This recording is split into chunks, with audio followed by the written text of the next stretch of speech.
So it looks like a real one in the industry is moving on to new things. Mm-hmm. All right. So anybody who's been in cannabis for any notable amount of time will tell you how much it's changed since they first got in, whether it's above ground or below ground, how rapidly it continues to change. But one thing that people who have been in for a while will notice is where the real ones are, who the real ones are, and what defines the real ones in this game. Right. So anybody who has gotten the opportunity to meet, to collaborate with Nancy Whiteman from Wana Brands will tell you how extraordinarily awesome of a person she is. Right. And so she is moving on from Wana Brands today. She's been in for 14 years, and it's been all over the news of what she's done to bring that brand out of her kitchen 14 years ago to when they got bought out by Canopy Growth about for like 300 million a couple years ago, and all of her philanthropy work, how she's done stuff to help communities of color, how she's done stuff to help women in the industry. Like the list is nearly endless. I personally got a chance to work with her right before COVID. Her and Jamie Peterson, we were putting some stuff together that unfortunately did not get to come to fruition, but she's just a fantastic person. So the one bio that I did pull of her work was from Green Market Report. Just go through that. So today, Wana Brands, Mountain High Products LLC, Wana Wellness LLC, and the SEMA Group announced that Whiteman would be stepping down from her day-to-day role at the end of May to pursue philanthropic activities and other interests. The transition has been in the works for a while, and after almost 14 years since co-founding Wana in 2010, she'll be stepping down from her day-to-day role as their CEO. And she said in a statement, "I'm thrilled that Joe Hodis will be taking my place at the helm at Wana. While it's never been easy as a founder to step away from the company that they started, I've got full confidence that Joe and our Wana leadership team are well positioned to continue Wana's growth." She went on to say, "I'm looking forward to being able to devote more time to to the Wana Brands Foundation. I know a lot of people who have already benefited from the Wana Brands Foundation, and big shout out to Nancy for doing what she's doing over there. Well, we've already made almost $5 million in donations to over 150 organizations. She said that she won't be leaving the company completely. She will remain as a member of the board of managers leading Canopy USA, and she will also play an active role in the Wana Brands Foundation, which she created in 2022 and is one of the largest cannabis-related philanthropy funds to date. Odas is Wana's current CMO, a 4-year veteran of the company, a 12-year veteran in the legalized industry. And she said, to say it's equal parts exciting and intimidating to fill some of the largest shoes in cannabis would be a gross understatement. I'm so honored and privileged to have being part of Wana's history, learning from Nancy and being inculcated in her vision, now to be tapped to take the vision into the future, is what Hoda said. Unfortunately for Nancy, I have her cell phone number in my favorites. So yeah, I don't want to like wax poetic like on all the good stuff that we were doing like pre-COVID. I was just really hyped to see that Wana Brands, and I think it was an extract. I can't remember the extract brand that took advantage of Canopy and them trying to get Jetty into the U.S. Who was it? Yeah, it was Jetty. Yeah, Jetty Extracts. out of NorCal. Thank you very Yeah, much. that was like one of the biggest come ups I have ever seen, and I remember when that happened. I gave Nancy a call, just congratulate her on that. They got basically a $300 million blank check to do whatever the fuck they wanted to do, because Canopy was trying to get into the U.S. and this before Canadian cannabis started crashing. So and it was the stipulation in it is they would be able to take over Wana and everything should cannabis become legal in the US within the next 2 years. Guess what? 3 years passed and they got to keep the money. And then everybody benefited from all of that money. And they're going to continue to benefit from that money that came over because of Nancy's vision. So big ups to Nancy Whiteman and everything she did at Wana. I'm excited to see how she continues to influence people from coast to coast in the industry. And yeah, just interested in hearing what everybody else has to say about Nancy Whiteman. If you've met her, if you have any experience with her, like she's an awesome lady. And reach out show love. I'm Rico Lamitte, the dopest dad on the street for High at 9 News. What say you, team? You guys ever get a chance to meet her or work with Nancy?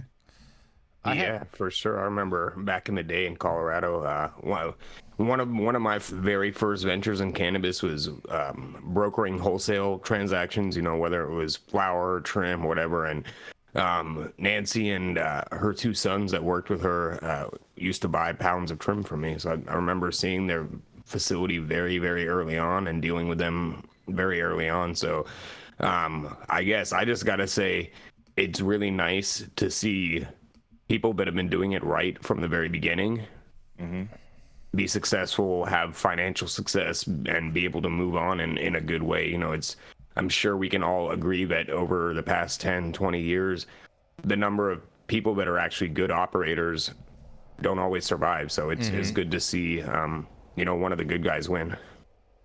Yeah. And not just one of the good guys, but she's like awesome at business too. She had her shit together, and she got it. Like when she came out, I had the honor of escorting her and her team at the High Times Women in Weed event, like I'll say 2019, and she was asking me about like the California market, and we were talking about just consulting opportunities because doing a lot of consulting with brands back then. The first thing that she asked me is something that hardly anybody from outside of cannabis or from mainstream business ever asks, is like, how can I first connect with the streets? And to hear that from like a massive brand and everything like that, I was like, this lady gets it. That was like my first conversation with her. And I really feel like that's the missing piece that everybody leaves out, especially like MSO operations when it comes to manufacturing, it comes to brands and stuff like that. They want to expand, they want to get in these big box stores, but that component that they always miss is like, how can you connect with the existing community? Because cannabis is different. And the fact that she understood that like from the jump, I was like, yo, she's special. And just continue that that praise of her, everything I've seen her do since. It's difficult. It's difficult to survive as a brand. I mean, if you look back at who was operating on the first day of adult use sales, January 1st, 2014 or 2014 in Colorado. It wasn't 2012. Which brands were out there? So the law passed in November 2012. Okay. It was signed into law December 2012, and then they had 1 year to basically draft the adult use regulation. So January 1st, 2014 was the first day of adult use sales. Got it. But yeah, so if you look back at the brands that were operating then and you see who's still surviving, a lot of those OG brands are gone. So like I said, it's cool, especially as a Colorado boy. You know, it's cool to see a Colorado brand survive, go into multiple states successfully, and yeah, wishing all the best to Nancy and to Wana as they move forward. Yep. Go for it, Yarrow. Yeah, I mean, look, we talk about how nobody makes money in cannabis. This amazing woman is walking away with a net worth of $250 million. Good on her. She went to Cornell. After that, she got her MBA. She stayed in her lane for 14 or 15 years. She's rounding 65. What a fantastic way to retire. You know, we talk about companies that don't create value but extract value. This company created value and a footprint and then did a big deal with Canada, and where Canada took a lot of the uncertainty and the risk involved in this pending federal legalization that everybody has wanted to think is just a couple of years out. I have said for more than a couple years that the talking point of federal legalization being a couple years out is a tired talking point that you will hear at cocktail conversation amongst policy circles, but that we've been saying that for a really, really long time. And the Canadians bet on that. And so far that hasn't manifested, but she did a really good job negotiating a deal. And I love that she's going to spend her time doing philanthropic stuff. I wasn't sure, Rico, if it was the color of your skin that made you pronounce her last name as Whiteman instead of Whitman. But like either way, I'm here to say it's okay however we pronounce it. That's cute. I thank you. There's an E in there. It does. I'm totally messing with you. There's an E. I'm pretty sure it is Whiteman. It is. It totally is. But should I call white men now? Should I call them Whiteman? You should call them Nancy's instead of Karen's. It is National Cheese Ball Day, and it's my job to be the cheese on the charcuterie platter that is High at 9 News. I'm super happy for her, and I'm excited because anytime we see people win and we celebrate that win, it reminds us of the opportunity within this industry, within this country, and within all of us. If we grind our ass off, we do something well, and we put a lot of time on task.